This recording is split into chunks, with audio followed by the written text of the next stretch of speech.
family has lost everything they owned after their home was destroyed in a fire suspected to be caused by an electric bike battery bought online. Simon Blanchard was taking his partner and their baby to hospital early this month when the house went up in flames.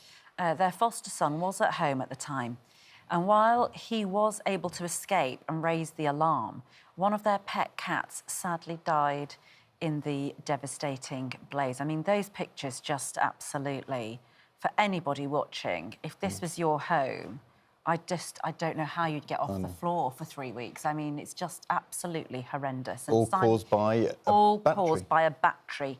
Simon wants to warn others of the dangers of buying e-bike batteries online, and obviously is here in the studio now. Hello. And Luke Osborne from Electrical Safety First is also here with some advice. But Simon, I mean, honestly, you look at that and you just think, my goodness. When did you realise it was the e-bike battery that had caused it? And I mean, obviously, you've been grateful that I think me myself, when I got back from the hospital and saw the devastation and where the fire had started, I knew then that it was the e-bike battery at fault. It's got to have been faulty. It were in the corner of the kitchen, and that's where all the scorch marks are. So. And had it been on? Had you had any problems, or had it ever crossed your mind before this happened that that this e-bike battery, you know, was a safety hazard, or that you had to be careful around it, or what were the warnings around it, or anything? No warnings whatsoever. None whatsoever. It just went up on its own.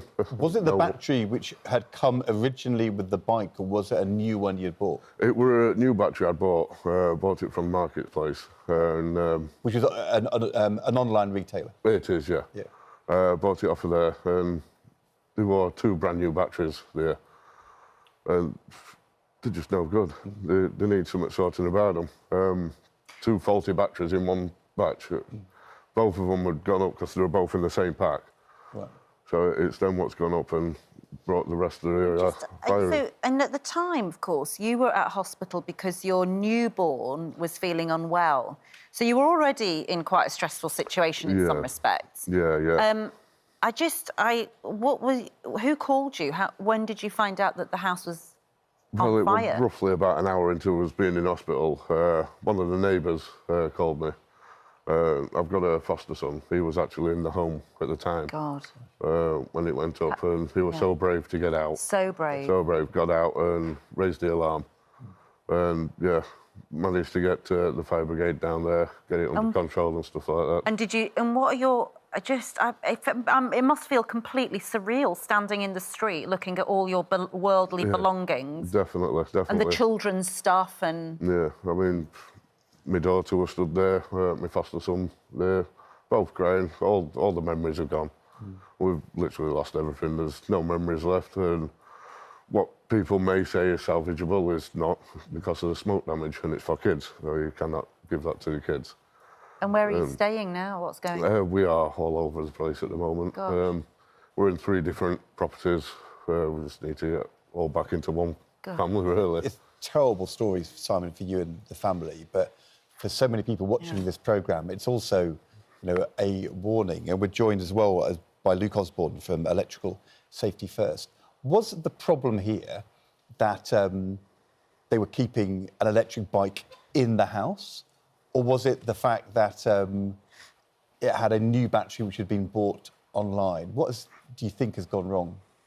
Well, firstly, we're obviously really sad to hear what's happened to Simon and his family. It's just another example of the devastation that can be caused out there, which is why our charity, Electrical Safety First, is asking for third-party testing and certification to be made on these devices.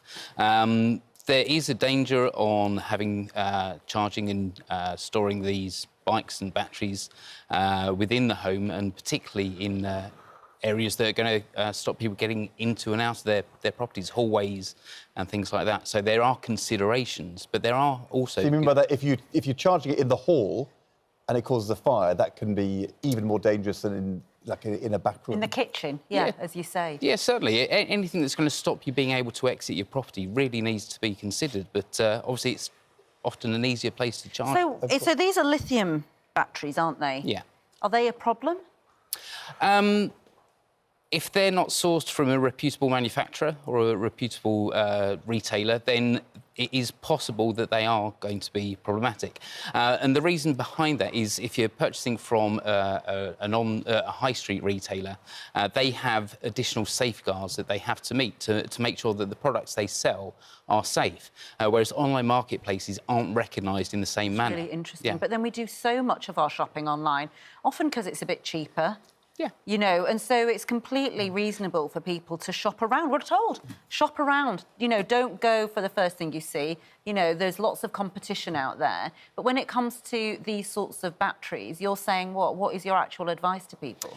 Our advice is to put it in context, there's so much energy contained within these devices. It's the equivalent to the amount of TNT in 6 hand grenades. So there's an additional risk with these devices. So this is why we're asking for these additional bills. We're asking for product safety bills to come in to make sure that you have these mandatory third-party testing and certification before they're placed on the market.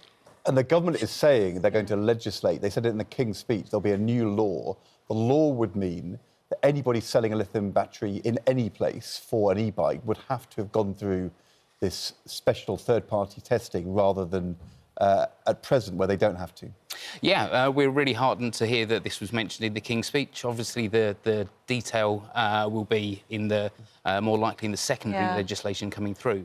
Yeah. And the thing is, of course, Simon, you're nodding away there, and of course this is all too late for you. Yeah. But I suppose, you know, you would never have thought buying something online like that would mean that you were putting your family's life on the line. No, definitely not. If it was going to cost you £10 more to buy a battery somewhere else, you would do that. 100%. You would never have done this. I'd pay a lot more. Well, than have this happen. exactly. Yeah. Well, it's really good that you are, you know, coming on here to give a warning to people and to remind them, as you say. I always think about people, you know, when I used to live in a flat, bikes were always being charged downstairs. I didn't know whose flat it was, you know, always there, and you just think that's up and down the country this is happening.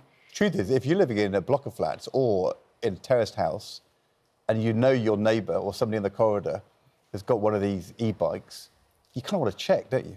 Where did you buy your battery from, you know? Yeah.